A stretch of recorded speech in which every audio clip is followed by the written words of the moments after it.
Now it's almost ready.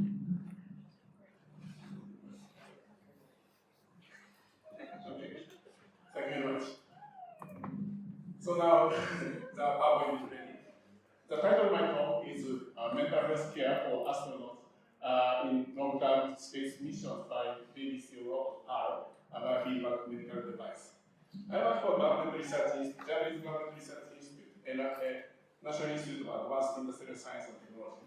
And I am a professor at the Tokyo Institute of Technology, and visiting professor at Tohoku University, and visiting fellow at Asia MIT. And first, I'll explain about the PAL itself. So PAL has been used in practical situations in both medical and welfare services. And also PAL has been used for general healthy people as a kind of companion or pet at home. But also PAL has been used for the victims or evacuees or refugees of some including like earthquake and also war. So I'll explain about PAL as a biofeedback psychophysiological. So PAL is a medical device not only in the US, but also in Europe, UK, Australia, Singapore, Hong Kong, and so on, but not in Japan. And we had some experiments to evaluate PAL in order to reduce the stress of the analog astronaut in some analog space missions. I'll explain about the results. So basically, I have been working on PAL since 1993, so more than 30 years now. And I learned a lot about animal therapy. So animals are very good for humans, as you know. So I think some of you have already joined my talk last year, and the first half of my talk may be similar or almost the same, and the later half and there are benefit from animal to human beings. First is psychological merit. Second is physiological merit. Third is social merit. So animals are very good, but there are some difficulties of using real animals. So some people have allergy, some people are afraid bites and scratch. And there is potential infection from animal to human beings. And also there are some places that it's difficult for us to use or to own animals, such as hospitals, nursing homes, and so on. And also in the space missions, it's very hard to take animals as companion for crew members. So let me show you one video, how PAL is used.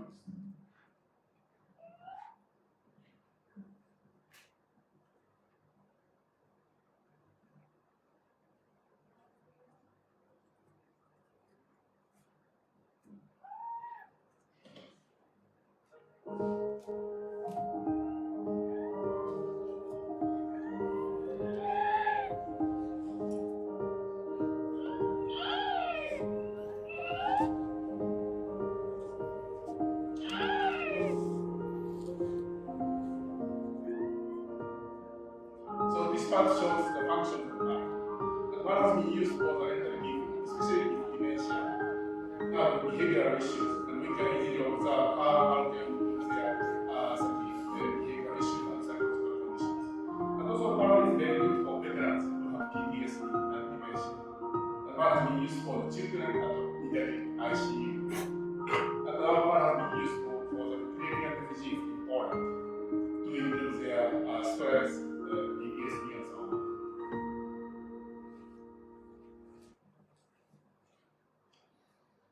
And current PAL is in 9th generation, and PAL has many kinds of sensors. So you know the size, and its weight is about 6 pounds. And PAL has 3 microphones for speech recognition and sound localization. PAL has 2 light sensors and simple vision. So some people concerned about privacy issue. So PAL doesn't have CCTV camera. And PAL has posture sensor and the temperature sensor inside.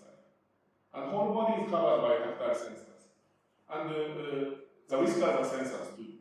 As for the fur, it consists of silver iron that can can kill bacteria and virus for the infection prevention.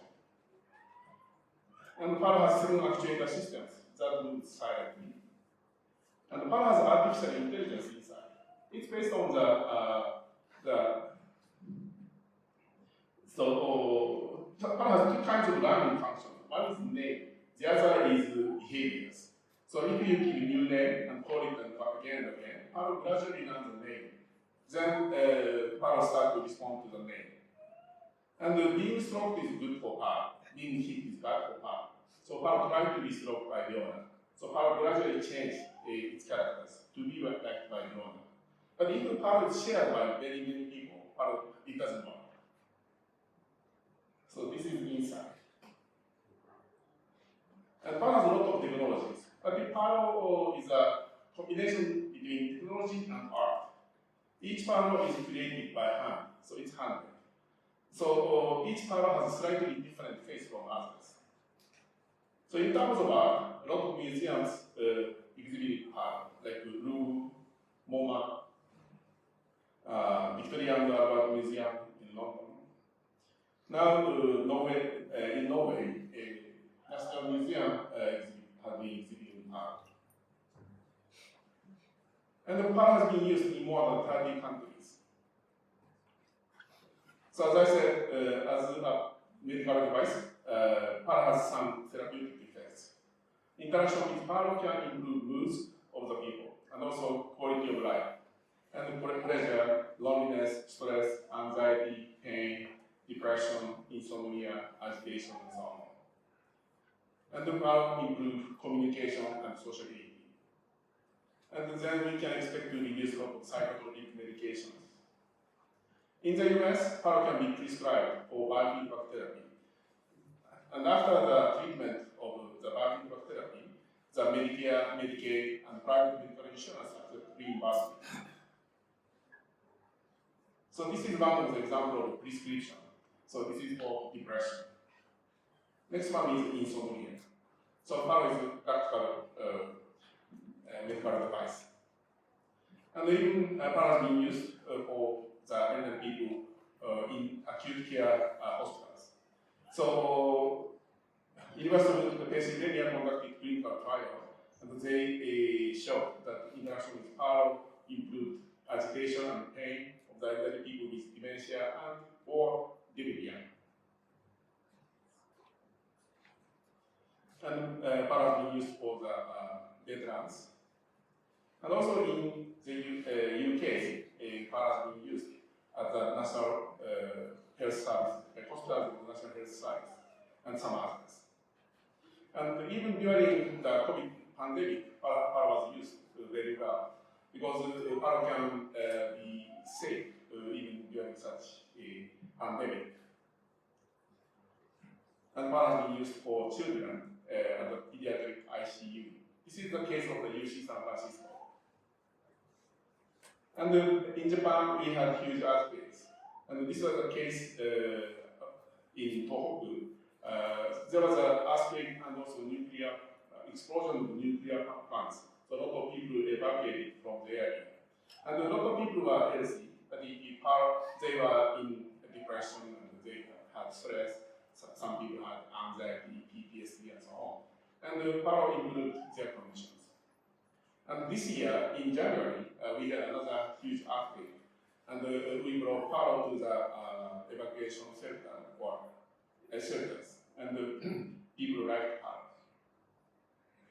And in Poland, there were a lot of refugees from Ukraine. As for Japan, we cannot provide military weapons. So we donated the PARO to support them. First, PARO was used by the Medical University of Warsaw and also Mazovian Neuropsychiatry Center. So there were a lot of children, they liked PARO and they improved their conditions at the psychiatric hospital. And some adults are also happy with PARO. But they are all females because of the kind of condition of the war. And now we collaborate with the United Nations Migration IOM. They have a mental health and psychosocial support program. And they have been using Paro for 2,000 Ukrainian refugees at 8 family centers in Warsaw.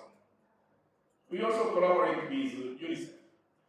So they have 7 day service centers at 7 cities in Poland, and they have been using Paro for children and their family. So let me move to the space application. So there are a lot of space robots, and some are for exploration, and some are for some tasks in the space. And in Japan, one robot was sent to ISS for entertainment. I used to work for the Artificial Intelligence Lab MIT from 1995 to 1998. And I collaborated with Professor Ronnie Bruce, and he developed insect robot and human type robot. The insect type robot became Roomba, the floor cleaning robot. And also he created human type robot for industry. He also programmed the software for the Sojourner, that was the first Mars rover in 1997. So I learned about the missions to Mars. And at that time, only machines were there. But in the future, so the US was going to send some people. So I thought the animal type robot would be very helpful in that mission. So as you know, there is a long distance between Earth and Mars. And there is time delay of about 20 minutes. So people go to Mars, they have problems in the wireless communication, and they are isolated. And also they have a lot of stress by missions. So if they have not too much stress, that will cause some human error or mistakes, and that's very bad for the mission. So we have to take care of the mental health of the crew members. And then about 100 years ago, the ANZAC, like Australia and New Zealand, sent some troops to the Turkey. At that time, they brought kangaroo. So the concept is the same.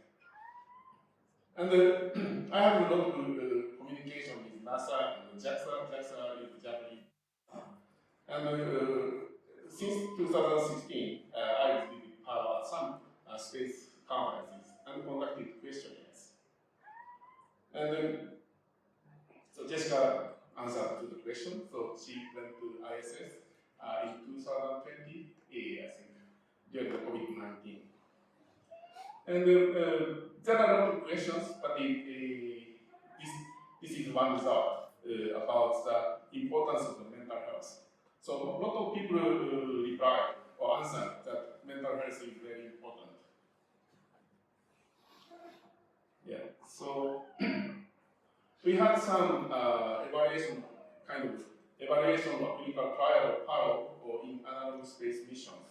The first one was in November 2022 at the MDRS, so Mars Desert Research Station. And the second and third one was in April and May 2023, last year, at the Sun here. Also, Palo has been used at high seas since May 2023. And in July, there was another trial of Palo at Lunares in Poland. We are expecting to have more trials of Palo. So these pictures are the case at the MDRS. So Just is here. So she was one of the member of the crew in the mission. And at that time, it was a first trial, so we investigated how we can evaluate the kind of physiological data or how we can use Palo in such kind of situations. And while running the while improving the protocol, we have the second and third trial here at Sun in Biosphere 2. So let me show you three videos.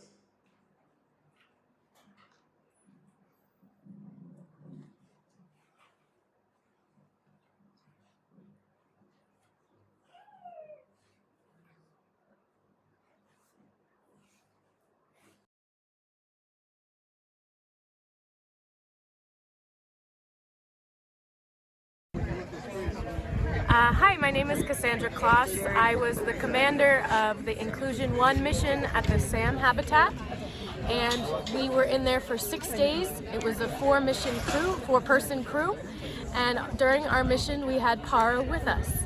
Paro became a different crew member on our mission. We renamed him Hermes because our mission was hermetically sealed, so we made the joke that he was our hermetic seal, Hermes. And throughout the mission, he kept us comfort in certain ways. Our medical officer, Iman, he was a part of Iman's study for stress mitigation. And so we spent a lot of time holding Paro, being around Paro.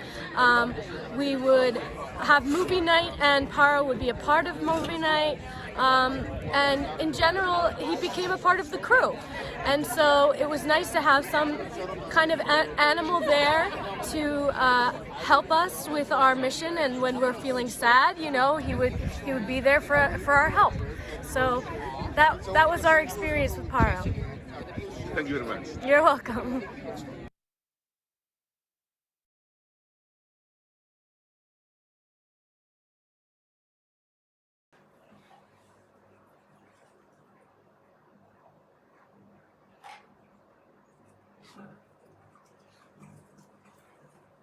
So it's slow.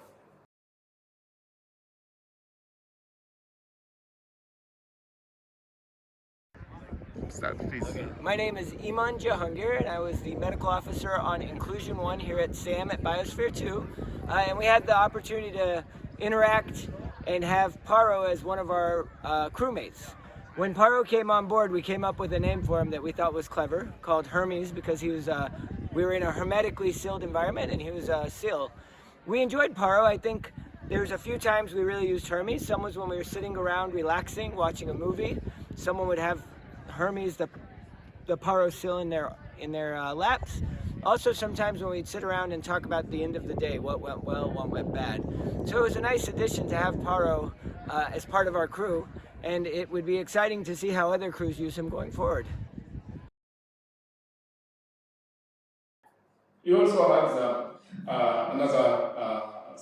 another space mission in Poland, and so they collected data, and Iman, the second video, in the second video, so he presented the result at the NASA Human Research kind of conference, like IWS, in February this year.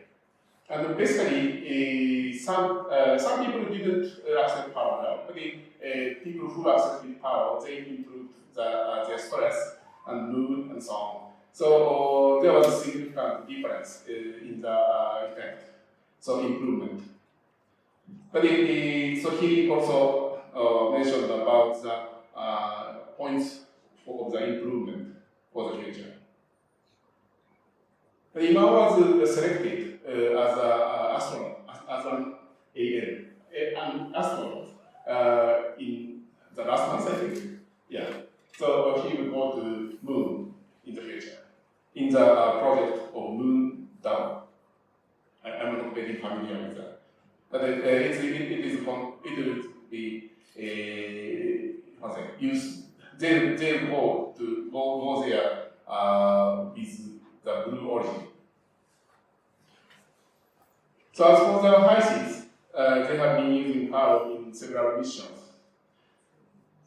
So the high seas are located in very high altitude, like 2,700 meters. So the air pressure is low, and people have some problems. And there was one crew she had a high blood pressure in the morning, but when she interacted with Paro, her blood pressure became lower. So they created the spacesuit in the mission, during the mission, and they enjoyed Paro as one of their crew members. So far we are having a ground test in analog space missions. And in the future, we'd like to develop some space power or to send power to the moon or Mars. But we have to conform or comply with regulations in space. We have to have a lot of safety tests. And probably we may need to send power to ISS first. And also Moon or Mars in the future. Cool. Thank you very much.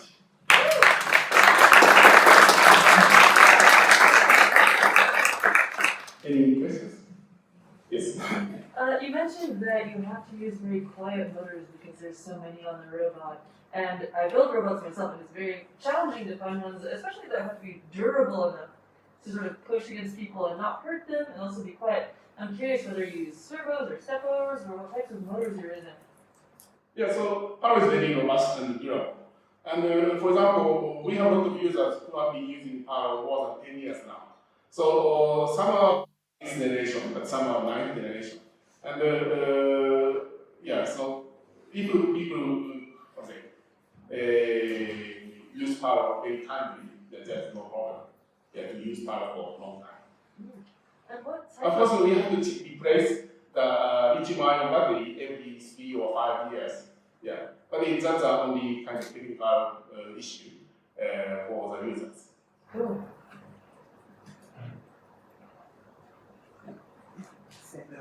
Hi. Is it, when you're doing your research, do you have more than one Paro in a crew? Is it recommended just have one which they all share? Or everyone have their own crew members? I could imagine some people getting very attached and not wanting to share. So in the first mission, there were three Paros, I think. Yeah, and there are six people, and they divided 3 people into 2 groups, this Paro and that Paro. And but they had some problems in measurement of the kind of blood pressure and so on by using the kind of wristwatch type sensors. But so anyway, it's not because of that, but there are some technical problems in measuring the data. But they enjoy part there. But as for the second and the third and of course the fourth mission, they had only one Paro. And they share Paro at the kind of living space. And they didn't have in the second at the sun, if you visit there the day after tomorrow, you will find that it's kind of a common space, but they have to sleep all together. So, for example, one Paro for each should be better, I think. But because of such kind of conditions in the space, they use only one Paro at that time, in the sun, in the case of sun, and also in Lunaris, in Poland. I have one little follow-up question, and I may have missed this, and I apologize. Is there a way for Paro to be, I guess, as it's assigned to one person, when you are able to do the one-to-one, that it can be calibrated to a person's mood versus just a relief of their perceived mood? So it doesn't depend on the mood, but through interaction with individuals, like one-on-one interaction. So each person has, for example, preference in the reaction or behaviors of Paro. And through interaction with the Paro, if the Paro is used by specific person, Paro change its characters to be like by the owner. So being stroked is good for Paro. So Paro trying to be stroked by the owner, and the Paro change its characters to be like by the owner. But it doesn't. Paro doesn't measure or recognize or understand the moods of the people. It's very difficult, not only for Paro, but for any technologies. Yeah, moods are very difficult. Categorization itself is very different. I know. Great. Thank you. Yeah. Any other questions? Okay. Thank you very much.